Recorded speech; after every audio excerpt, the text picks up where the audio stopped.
nama gartee bakka maaddiyaa qabu bar gaaza ganaa dhufaa jiru gaaza ganaa dhufu qabsiisee gaaza ganaa dhufu haganaa gartee makiinaa keessaa boottee keessaa hin naqin qabsiisee nama taphatee jira gaafa bootteen isaa seene gaaza san akkasin namaa dabarsaa jechuudha. Meeshaa ganaa fi'anarra jirtu qabsiisee nama taphatuutu jira kaash harkaa fixatee jechuudha. Kaash harkaa fixatee qumaarri waa afur jajjabduuf amantii islaamaa keessatti haraam godhame duba.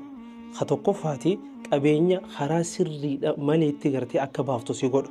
Yoo arkattellee karaan ati itti arkattu karaa haraamiin ta'a jechuudha. Diliilee gurguddoo akkuma gartee marraa dabre dubbanne diliilee gurguddoo gartee rabbiin sanama rabbi gadi waan gabbaramu wal qixxeessee dubbatee jechuudha. Innamal khamru wal maysiru wal ansaabu wal azlaamu rijsun min amali shaytaan irraa fagaadhaan hojii. Kalama faadha maatiidha diiga duba.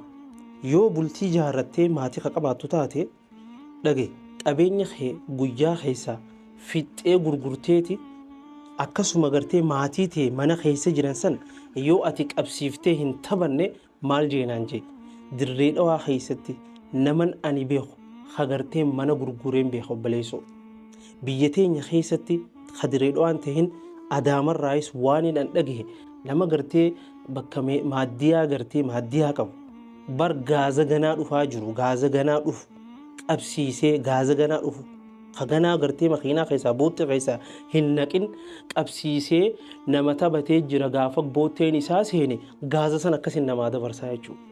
Meeshaa ganaa fi'anarra jirtu qabsiisee nama taphatuutu jira kaash harkaa fixatee jechuudha. Kaash harkaa fixatee maatiidha diiga kan lammaffaa wanni qumaarri dhoorkaadha amantii islaamaa keessatti siin jennuuf dhugaadha. Namni hedduun irraa dubbachuu dhabuun ni mala.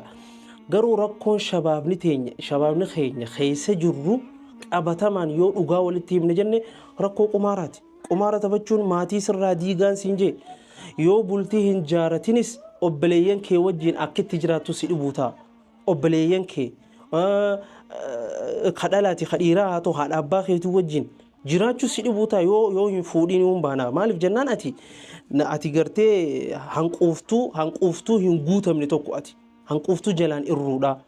Nama lamaa sadii hagartee qumaara taphatee qabeenya arkati ja'aniif jecha qabeenyi sunu qabeenya haram katee yoo dhiifte rabbiin subhaanahu wa ta'ala wallaahi rizqii guddoo bakka sii buusa.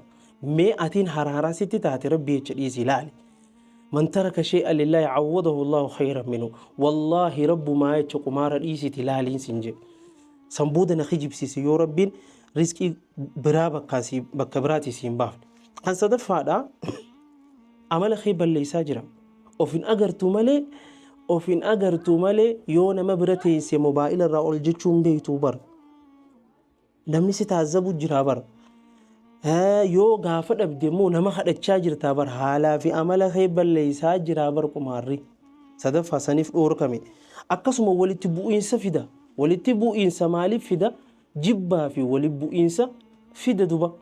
ربنا سبحانه وتعالى إنما يريد الشيطان والشيطان ونبربادو أن يوقع بينكم العداوة والبغضاء جبا في والتلهات فتشو إسن جدو تأكار كموت هاسسو بربادا في الخمر والميسر خمر الأقو في قمارة بچونا الأكيس والجبتن ورق قمارة والرانياتو هنغرتي جبا ولي نكبا أركا ولي هندندو خرائط والأجيسو أركا تنمسو والأجيسو دبا جبا مسلمة جدو تلي ببلسة nama wajjinis jiraachuu afaan wallaalta waa afran kanaaf rabbiin subhaanahu wa ta'ala amantii islaamaa keessa qumaarri haraam ta'e yaa dargaggoo keenya yaa shamarran keenya